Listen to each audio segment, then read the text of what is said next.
Hello everyone and welcome.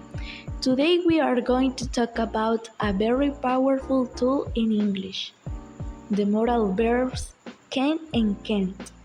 We use them every day to talk about what we are capable of doing and the opportunities we have. So let's get started.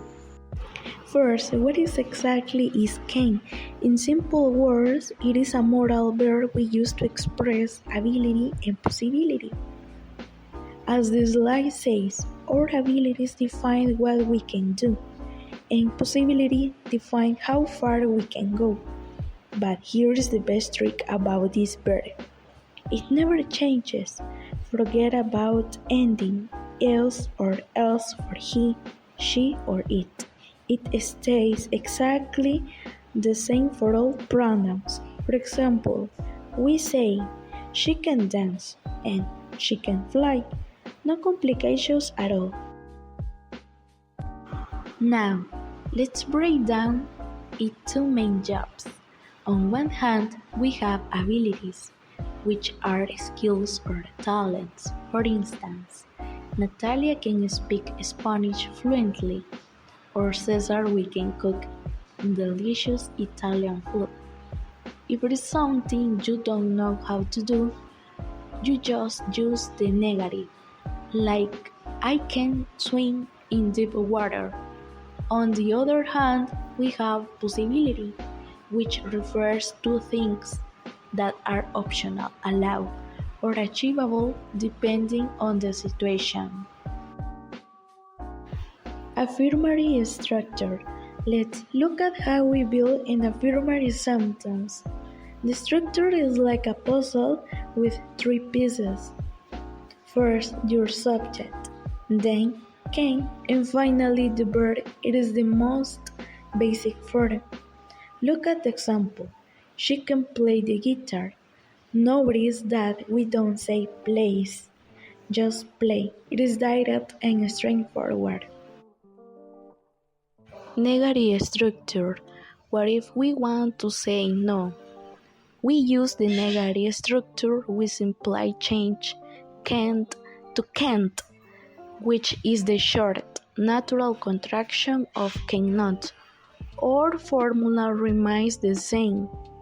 And as seen in the example, they can't come to the party.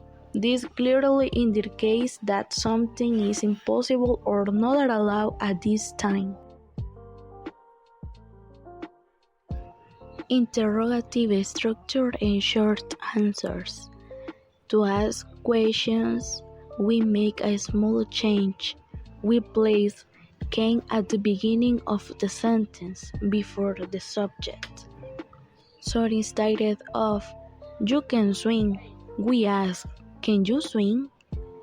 And for answers, we'll use the short responses.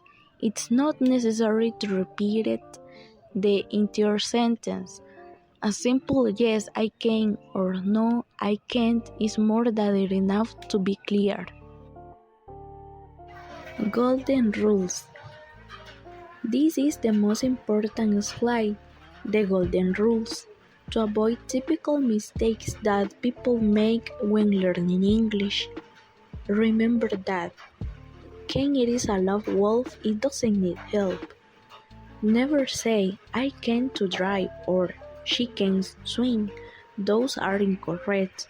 The verb after can must never always be put and it is in the base form. Also, you never use auxiliary verbs like do or does to make questions. It's always just can you swim? So let's start this exercise. Now that we know the rules, it's time to put them into action. Here are some exercises. Let's look at the number 1. Cesar cook as an ability. Take a second to think about what goes in the bank. Or you can even pause the video if you need more time. Let's look at all of them before we reveal the answers. Let's check. Alright, let's check the answers together and see how you did. Number 1 is can because it's a positive ability. Number 2 is can't because it's a negative ability. Number 3 opens the question with a capital Ken. And number 4 is Ken for speaking Japanese. I hope you got all correct. That brings us to the end of this presentation. Thank you very much for your time and attention.